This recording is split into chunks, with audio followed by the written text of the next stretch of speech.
Assalamualaikum warahmatullahi wabarakatuh. Waalaikumsalam warahmatullahi wabarakatuh. Alhamdulillah, nahmaduhu wa nasta'inuhu wa nastaghfiruh wa na'udzu billahi min syururi anfusina wa min sayyiati a'malina. May yahdihillahu fala mudhillalah wa may yudlilhu fala hadiyalah. Asyhadu an la ilaha illallah wa asyhadu anna Muhammadan abduhu wa rasuluh. Allahumma sholli wa sallim ala Muhammadin wa ala alihi wa ashabihi wa man tabi'ahum bi ihsanin ila yaumiddin. Amma ba'du. Faqala Allah ta'ala azza wa jalla fil Qur'anil Karim. A'udzu billahi minasyaitonir rajim. Al-yawma akmaltu lakum dinakum wa atmamtu 'alaikum ni'mati wa raditu lakumul Islam madina. Wa qala an-nabiy sallallahu alaihi wasallam, al-imanu uryanun wa libasuhu taqwa wa samratuhul ilm. Para alim, ulama, asatid, murabbi, mubalik, para kiai, sesepuh, bini sepuh, para habaib yang saya hormati, Bapak Ibu jamaah salat subuh Masjid Al-Falah, muga-muga dipun paringi sehat nggih. Amin. Muga-muga sehat awake, Amin. sehat atine, Amin. sehat duwike. Amin. Alhamdulillah pula pagi ini kita bisa mengawali kegiatan dan aktivitas kita setelah bangun dari tidur, pergi ke masjid dalam keadaan sehat dan iman. Amin. Nikmat terbesar ketika kita pagi hari bangun sehat, masih dalam keadaan beriman, itu tidak bisa diukur dengan dunia seisinya. Alhamdulillah pula kita mengawali dengan sholat subuh di Masjid Al-Falah ini, masjid yang kita cintai. Rasulullah menjanjikan orang yang sholat subuh berjamaah di masjid ini, ya di mana saja, subuh berjamaah, maka bagaikan sholat seperti sholat semalam suntuk. Sebuah prestasi yang luar biasa. Bapak Ibu, saya ingin melanjutkan bahwa ketika kita bicara peradaban Islam, beberapa atau 1 bulan yang lalu saya bicara tentang Muawiyah bin Abu Sufyan. Kemudian setelah Muawiyah ini wafat, ia sudah mengangkat putranya yang bernama Yazid. Maka kemudian disebut Yazid bin Muawiyah. Yazid ini tidak lama memimpin negara, hanya sekitar 3 atau 4 tahun. Setelah itu meninggal ketika dalam proses pengepungan sesama orang muslim. Bapak Ibu, berbeda dengan Rasulullah, berbeda dengan Abu Bakar, berbeda dengan Umar, berbeda pula dengan Utsman dan Ali radhiyallahu anhu. Jadi Muawiyah ini ketika mengalihkan kepemimpinannya terhadap Yazid, putranya, tidak seperti Rasulullah.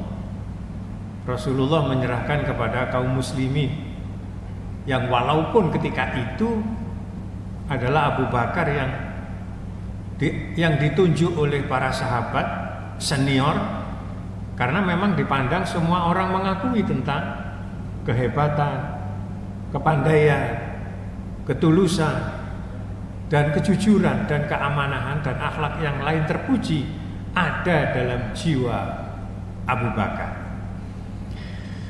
Ketika Abu Bakar ini wafat, beliau mengangkat penggantinya, yaitu Umar bin Khattab. Tetapi beliau bukan kerabat, bukan saudara, bukan putra, bukan dulur dan seterusnya. Benar-benar orang lain. Dan pengangkatannya itu di Madinah. Sementara Umar, Abu Bakar itu orang Mekah. Kemudian kalau kita beranjak kepada sahabat Umar ketika Abu Bakar wafat, sahabat Umar, beliau ini menyerahkan kepada Majelis Syuro. Majelis Syuro yang waktu itu adalah beliau menunjuk 6 orang. 6 orang ini adalah seluruhnya orang-orang yang disebut dalam satu hadis yang utuh adalah calon penghuni surga. Nah, dalam satu hadis yang utuh itu ada 10 sahabat yang dijamin diberitakan oleh Rasulullah masuk surga. Nah, ketika Umar ini menjelang setelah beliau ini mengganti dari Umar itu dari Abu Bakar, ada 10 sahabat ini yang masih hidup adalah 7 orang. Tapi kenapa yang diangkat hanya 6 orang?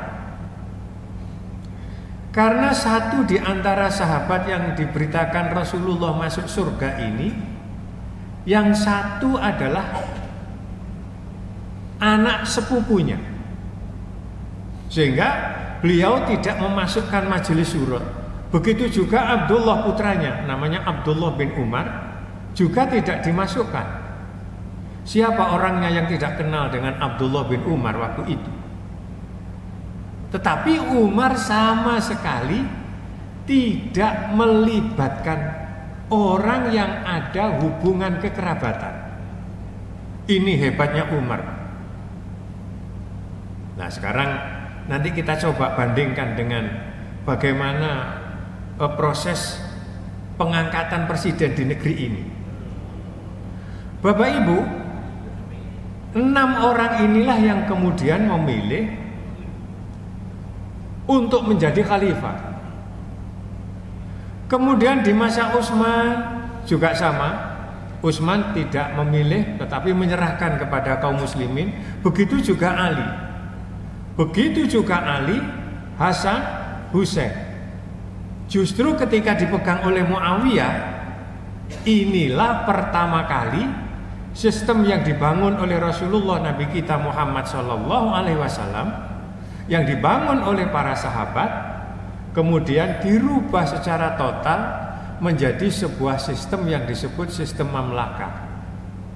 Dia menunjuk langsung wasiat, dan yang diwasiatkan itu putranya. Disinilah kemudian terjadi pergolakan besar di antara kaum muslimin. Orang-orang penduduk Madinah itu tidak sependapat dengan apa yang dilakukan oleh Muawiyah. Sementara orang-orang yang ada di Kufah, di Syam, itu mengikuti pola karena sudah dibentuk sejak awal oleh Muawiyah bin Abu Sufyan. Sehingga terjadilah pertempuran yang tidak berimbang waktu itu, yaitu antara Husain cucu Rasulullah bersama dengan pasukan Yazid bin Muawiyah yang ketika itu berjumlah hampir 5.000 orang. Sementara Husain bin Ali hanya membawa orang sekitar 72 orang. Dan semuanya tewas meninggal dunia. Tinggal satu putranya yang waktu itu tidak ikut berperang karena sakit, berada di tenda. Bapak Ibu, kalau panjenengan membaca semacam Kitabul Khidbah Minat Tarikh, itu mengerikan Pak peristiwa ini. Jadi ketika Nak Husain ini pergi ke Kufah yang membawa 72 orang, ada yang bilang 40, tapi kalau kita telusuri betul Pak, sekitar 72 orang. Itu berangkat tanggal 8, tanggal 9, tanggal 10 terjadi pertempuran di Karbala itu. Tanggal 10 Pak. Tanggal 10 hari Asyura itu siang mereka masih berhadapan-hadapan, dua pasukan yang tidak berimbang ini. Ketika waktu sholat duhur, mereka sholat, ditawarkan sama Husain, kalian ikut imam sholat bersama kami atau akan membentuk jamaah sendiri? Oh, kami ikut sholat bersama Husain. Ikut, Pak. Jadi perang ini ya lucu, tapi ya apa ya, katanya perang itu sholat, dan orang yang diperangi masih memimpin sholat. Begitu sholat selesai, mereka kembali kepada pada soft batalion dan seterusnya, masing-masing pasukan itu. Waktu sholat asar tiba, sholat lagi. Masya Allah. Itulah peristiwa yang kemudian kita kenal dengan peristiwa perang Karbala, persis tanggal 10 Asyura. Kemudian orang-orang Syiah, kaum Syiah, peristiwa ini dijadikan dan diperingati sebagai Idul Asyura. Makanya orang Syiah mempunyai 4 hari raya, Pak. Idul Fitri, Idul Adha, Idul Asyura tanggal 10 karena mengenang kematian Husain di tanah Karbala, dan yang keempat adalah Idul Ghadirhum. Idul Ghadirhum. Saya punya kaset dulu, judulnya lagunya itu Kulla Yaumin Asyura. Saya dikirimi kaset oleh kawan saya. Kebetulan beliau ini kawan saya, kawan istri saya juga, pengikut Syiah sampai sekarang.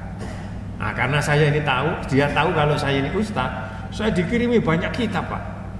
Kitab-kitab orang Syiah. Nah, disitulah saya banyak belajar tentang Syiah. Nah, isi lagunya itu judulnya Kulla Yaumin Asyura.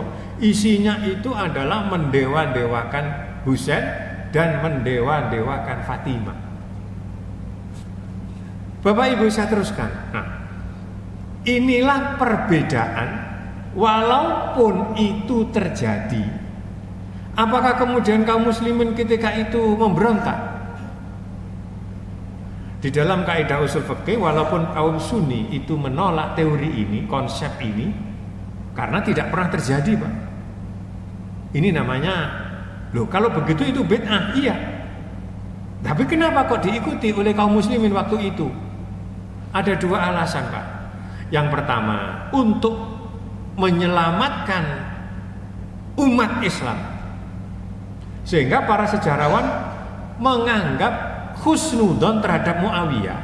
Kenapa beliau mengangkat putranya sendiri? Itu pun salah satu alasannya. Ini tuduhan ala ahli sejarah, untuk menjaga keutuhan umat Islam yang sudah bertahun-tahun terjadi konfrontasi. Itu yang pertama. Yang kedua, ada kaidah usul fikih ahkamus syuru ghairu ahkamul wuku. Ahkamus syuru ghairu ahkamul wuku. Apa maknanya? Hukum yang terjadi di permulaan itu berbeda dengan hukum kejadian yang sesudahnya. Saya ulang. Ahkamus syuru'i ghairu ahkamul wuku'i. Hukum yang terjadi di permulaan berbeda dengan hukum sesudah kejadian.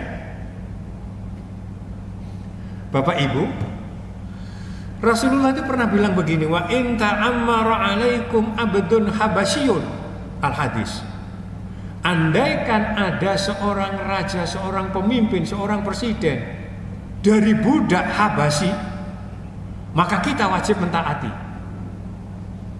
Coba kita analisa, Pak Ibu. Apakah boleh budak itu menjadi presiden dalam Islam, dalam syariat Islam? Angsal apa mboten, Pak?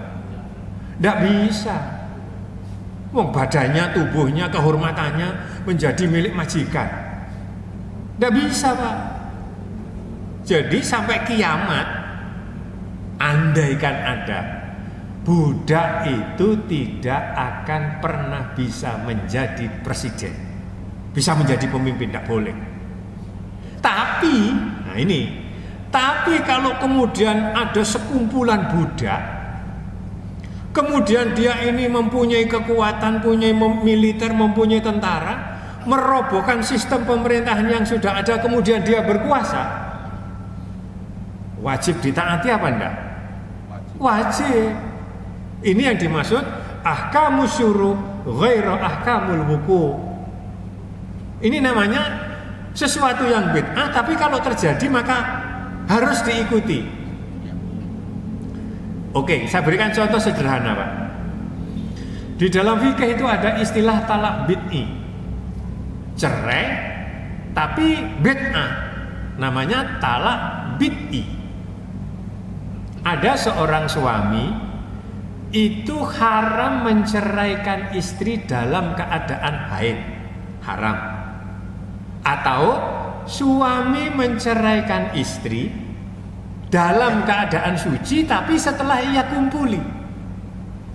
Nun sewu Pak, malam ditiduri. Mari ngono, esok-esok dia bilang, "Dek, aku wis bosen, kamu mulai sekarang tak cerai." Ini namanya talak bid'i. Yang ketiga, ada seorang suami bilang, "Wis Dek, awake dhewe timbangane gegeran. Mulai saiki awakmu tak pegat telu." Atau dia bilang begini, "Mulai hari ini kamu saya cerai, saya cerai, saya cerai." Nah, Bapak Ibu, walaupun secara fikih mentalak 3 dalam satu majelis itu tidak terjadi talak 3, tapi tetap jatuh talak 1. Walaupun kita ini menceraikan istri setelah dikumpuli dalam keadaan suci, atau menceraikan istri dalam keadaan haid, maka tetap jatuh talak. Ini yang disebut talak bid'i. Kalau panjenengan kesulitan ada di dalam sholat, itu ada 3 waktu yang disebut waktu tahrim. Waktu ketika matahari sedang proses terbit, waktu matahari ketika berada di tengah-tengah, dan ketika matahari proses terbenam. Dalam ilmu fikih ini disebut waktu tahrim.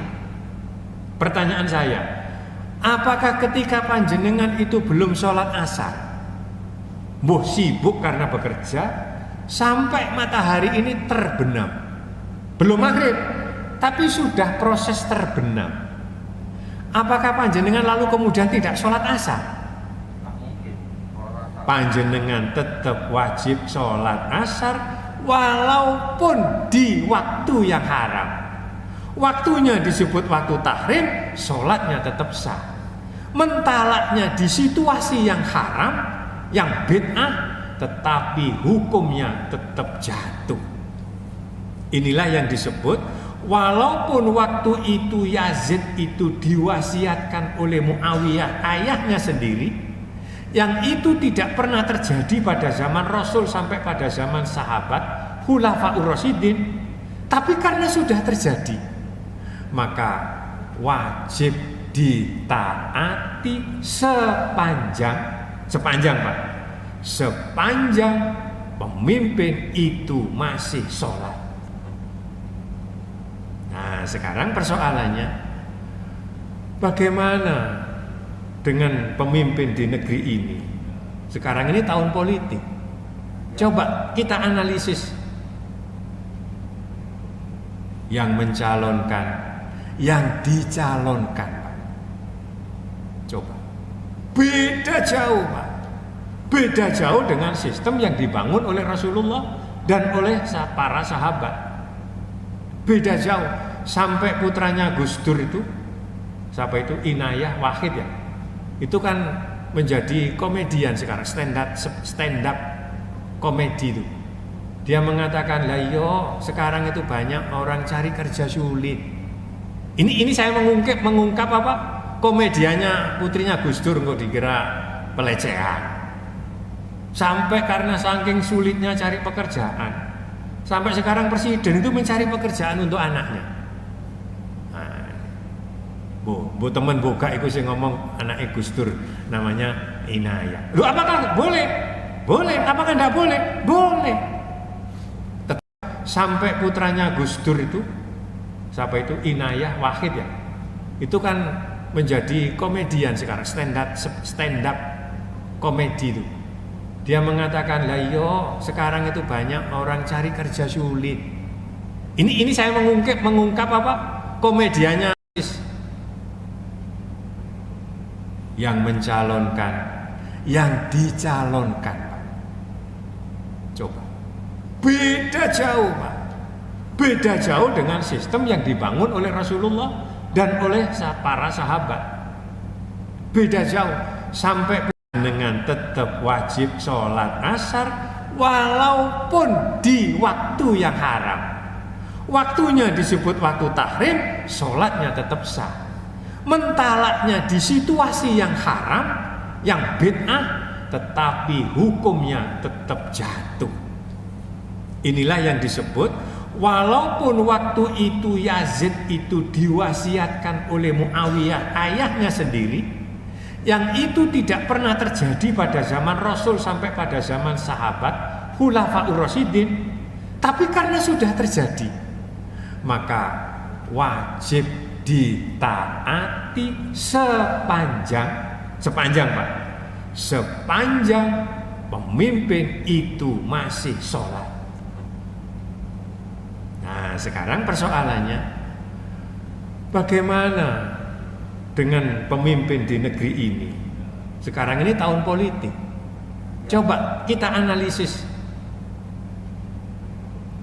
Yang mencalonkan, yang dicalonkan. Coba. Beda jauh, Pak. Beda jauh dengan sistem yang dibangun oleh Rasulullah dan oleh para sahabat. Beda jauh. Sampai putranya Gus Dur itu, siapa itu, Inayah Wahid ya, itu kan menjadi komedian sekarang, stand up komedi itu. Dia mengatakan, lah yo sekarang itu banyak orang cari kerja sulit. Ini saya mengungkap apa? Komedianya putrinya Gus Dur, kok dikira pelecehan. Sampai karena saking sulitnya cari pekerjaan, sampai sekarang presiden itu mencari pekerjaan untuk anaknya.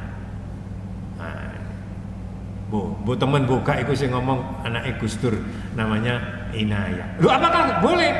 Boleh. Apakah enggak boleh? Boleh. Tetapi siapapun yang kelak menjadi presiden, Pak, kita setuju atau tidak, selama ia orang muslim, maka wajib kita ikuti dan kita taati. Ini bedanya syariat Islam dengan syariat non muslim. Sehingga kita tidak dengan mudah, Pak, tidak dengan mudah, dengan gampang demo menurunkan presiden. Nggak bisa semena-mena itu, Pak. Ahkamu syuru ghairu ahkamul wuku. Bapak Ibu, kita sebagai seorang muslim yang hidup di negeri yang sangat luas, 17.000 pulau yang sudah terdata. 17.000 pulau yang sudah terdata. Nah, yang belum terdata itu kalau musim badai laut ini surut, itu kelihatan pulau. Kalau laut ini lagi pasang, tertutup oleh air, itu masih ribuan yang tidak terdata. Penduduk Indonesia ini adalah urutan keempat di dunia. Setelah Tiongkok, India, Amerika, baru Indonesia. Indonesia ini, Pak, orang Islamnya terbesar di dunia.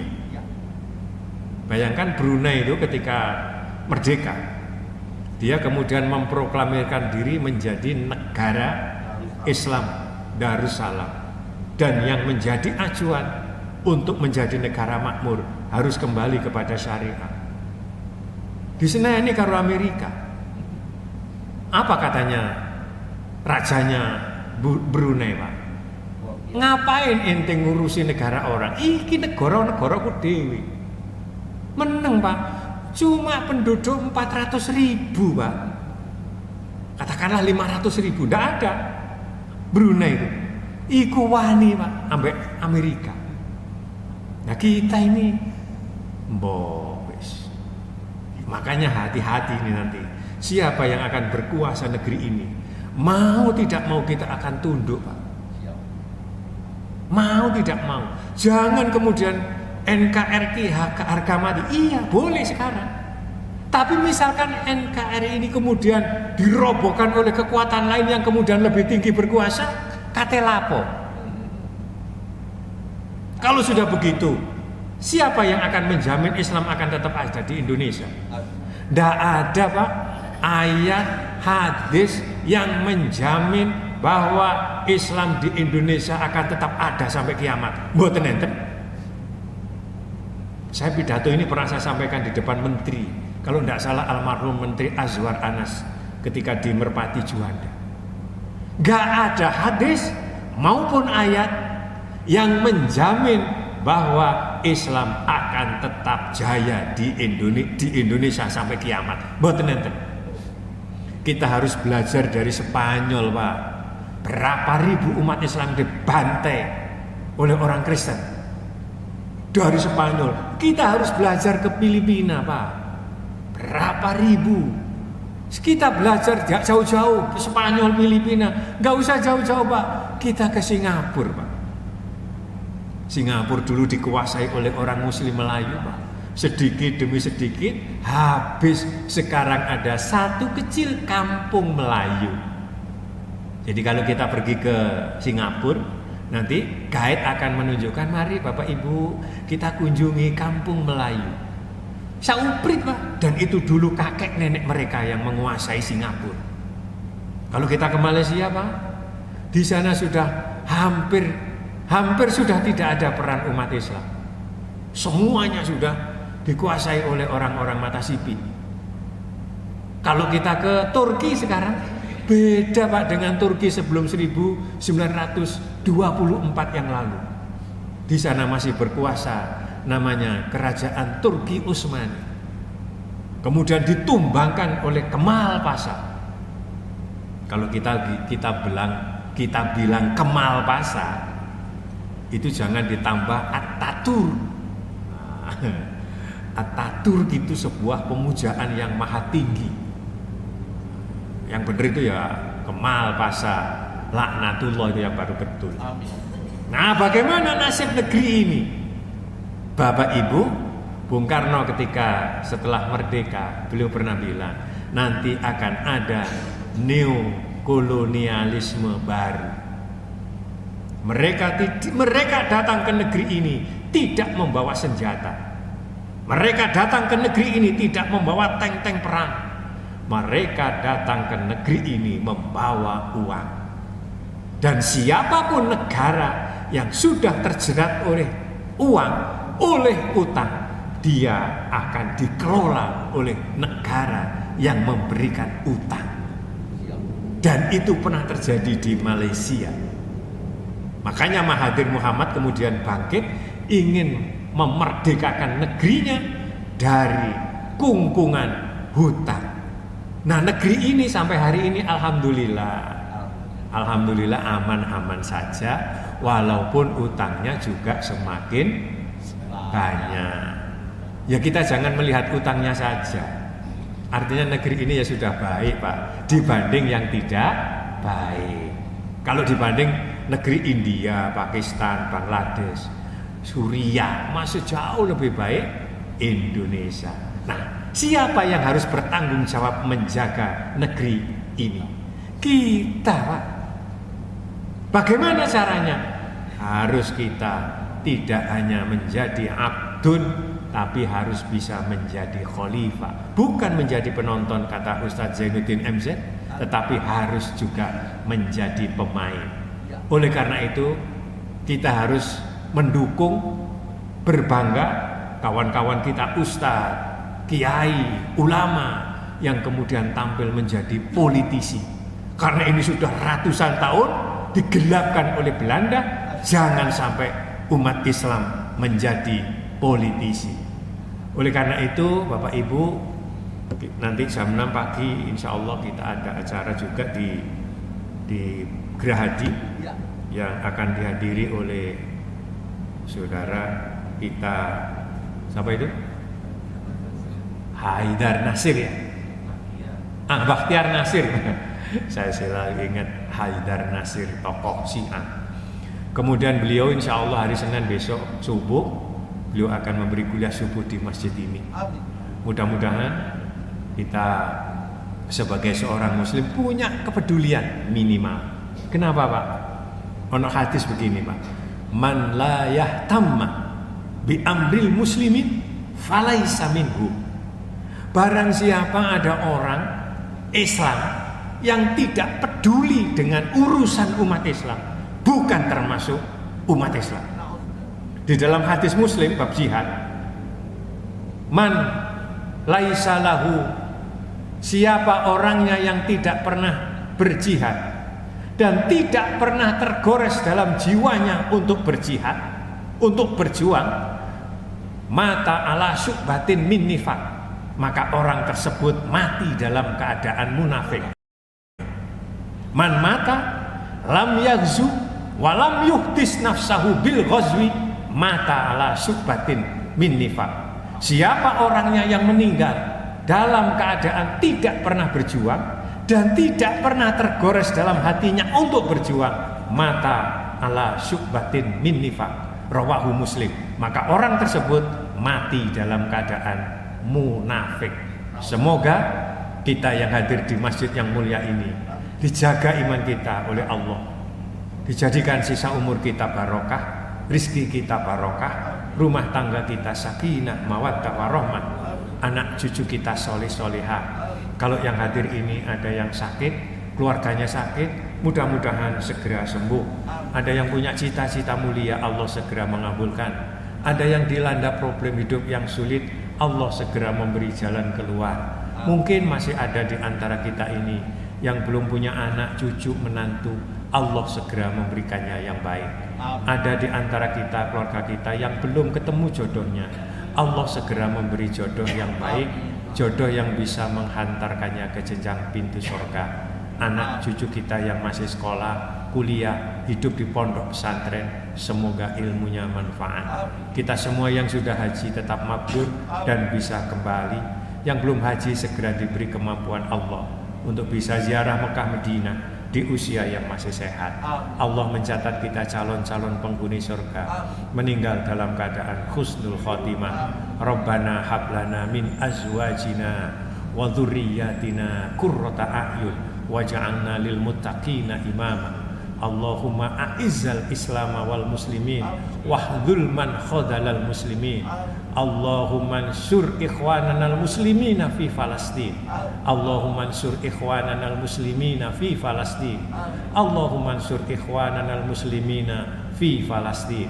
Rabbana atina fid dunya hasanah wa fil akhirati hasanah wa qina adzabannar. Wa sallallahu ala Muhammadin walhamdulillahi rabbil alamin.